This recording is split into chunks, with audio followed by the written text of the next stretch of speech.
Hello, everyone. For those that don't know me, I'm Theo Dounas. I'm an associate professor for creative environments here at Varsity University.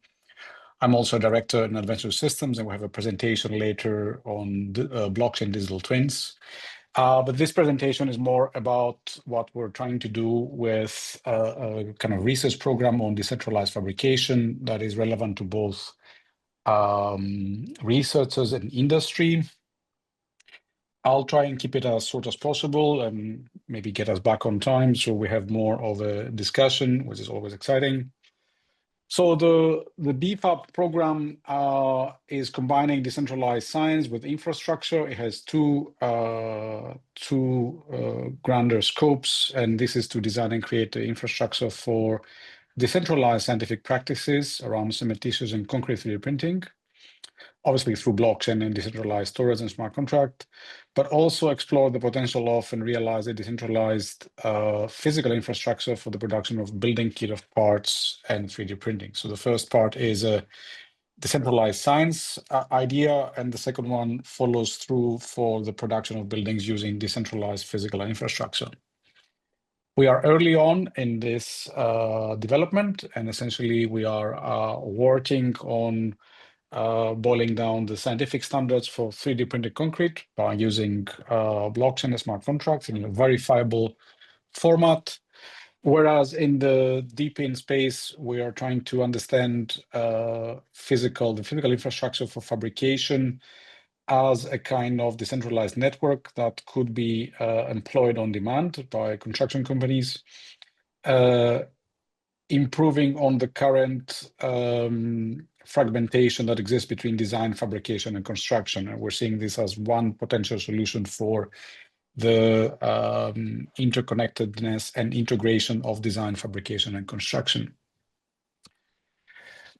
A little bit on what exists at the moment in terms of those kind of ideas, even if they might not be using decentralized science. I'll explain what Philo Labs is doing, which is developing this kind of knowledge graph for science, where you develop a set of experiments, and then you can essentially provide the data for the experiment and the validation of it. So the potential of whether you have failed, or which is really valuable in science. It might not be valuable in industry, but it's very valuable in science to know what doesn't work. And this then creates a kind of dynamic and live knowledge graph that allows you essentially to understand what is current in the ever-evolving scientific paradigm. And that also can create essentially a structured and evidence-based claim that is also, if blockchain enabled, which at least in the case of Philo Labs, it's not yet, can work on a traceability basis. So you know exactly, for example, how many experiments were validated, by whom, and when. We also see the emergence of, in parallel, this idea of peer review that is based on incentivization. If you ever have participated in peer review for scientific journals, you know that a lot of the problems stem from a kind of broken incentive structure. Essentially, peer reviewers work for free, but then the publishers actually are extractive by creating essentially profit out of that work, the work of the authors and the peer reviewers. And we would seek essentially to develop this infrastructure that includes also financial incentives for the labs and the reviewers of particular evidence, so that we can test how we can improve essentially on the scientific process as it stands at the moment. We see here some publications already that have started to work on this idea of tokenizing the reviews, being in the idea that you can actually create a protocol that would work essentially on a stigmergic basis, but also on the idea that you can have various recommendations that collectively improve on this. So I'm not presenting something that we're presenting something as totally novel. We're just trying to essentially recombine ideas that already exist at the moment, but try to improve essentially the way it works for construction, and digital fabrication. On our end, we have presented in ICAD and the ASCAD conferences this year and in ICAD previous years, basically on the whole idea of DFAB. This year, we presented the idea that we can take tokenized passports, material or sample passports for 3D printed concretes. Just to mention, for those of you that might not understand why we're doing this in that kind of idea, a lot of the 3D printed companies at the moment maintain their inks as secret. So one of the biggest problems we have right now, if you try to 3D print something, is that you're working in a kind of information and data vacuum. You don't know what will work and what will not work. You can only go with it on an empirical basis.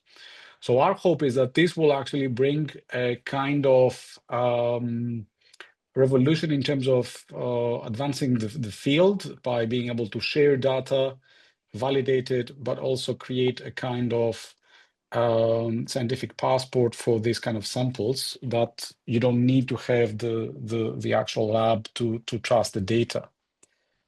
From that perspective, we presented this streamlined workflow for obtaining specific mechanical performance grade of 3D CPC. These samples you see on the screen were printed in China in our partner of Liverpool University by Giancarlo Di Marco.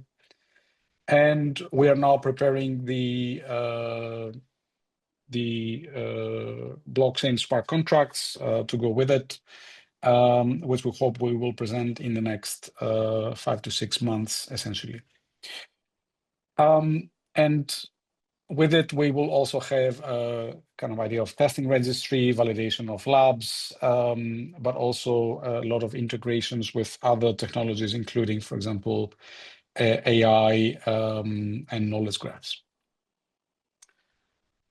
While this is going on, we also see the possibility that we could take the design of existing buildings and then discretize them, so bring them down into discrete components that could be then fabricated into a lab. You see one of the first experiments here by Yuri Velle, one of our participants at the Research Network, printing the first 3D printed house in the Czech Republic. And the idea there is that a lot of promises with the 3D printing revolutionary technology comes from the idea that you take the printer on site and you print on site. We kind of believe that that can be partially true. It would be also true if you build and print components in a fabrication facility. And this obviously creates a bottleneck of how many fabrication facilities you might have or how many printers you might have. So one way to expedite this is to use more printers, but at the same time, you then need to be able to share data, share quality control, and so on and so forth between those printers, and make sure the components that you will produce are of equal strength, certification, and so on and so forth. And the idea here is that we investigated what are the incentives for the fabricators. So that is one of the potential knowledge gaps we're trying to address, trying to find within which protocol design the fabricator would actually be able to participate in a kind of physical market for a physical infrastructure like this. We already envision scenarios with our partners where a client needs a building, commissions a design. The designer essentially provides one that gets fragmented into customizable components. These can then be put onto the blockchain protocol, and these are then deposited into a common pool connected with knowledge graph. Then the client pays for fabrication, and you have these then fabricated locally in a fabrication workshop, and everybody is appropriately incentivized and rewarded for this. One of the technical problems we had is how do you connect 3D printers to blockchain? There have been startups in the past who have failed by completely encrypting the firmware of the 3D printers and trying to sell 3D printers rather than creating a protocol that is compatible with all. So we went into an exercise of trying to showcase how we could do it. We did it at scale with a plastic 3D printer, so a desktop one, by customizing a common Raspberry Pi, running the Sail platform, and within that we were able essentially to pass on a smart contract, the token of a smart contract, print it, and then verify its printing through the same platform. And you can see a very simple workflow to do this, essentially. And we're now ready to scale, and thus we're trying to create a research network that would take this whole project further. One of the benefits that this would create is intellectual property protection. If you try to 3D print anything in countries where IP law or practice is not as strong, you will see that fabricators potentially refuse or do not go into the process of fabricating something if they're not certain the IP belongs to you. There's obvious benefits in actually being able to build a digital twin of the whole process. Blockchain obviously also offers higher security and verifiable quality control, but also traceability of decision and components. And of course, you can build a whole ecosystem of circular economy and industrial symbiosis. The current research partners are Hertwat, University of Liverpool, University of Edinburgh, Sianyatong Liverpool University, and the Czech Technical University of Prague. We are launching a funding bid to actually secure more funding for the network. So if your company or research organization is interested into this, please have a chat with us. I'm sorry, you can find me online through LinkedIn or through a Google search. And happy to have any questions at the discussion stage.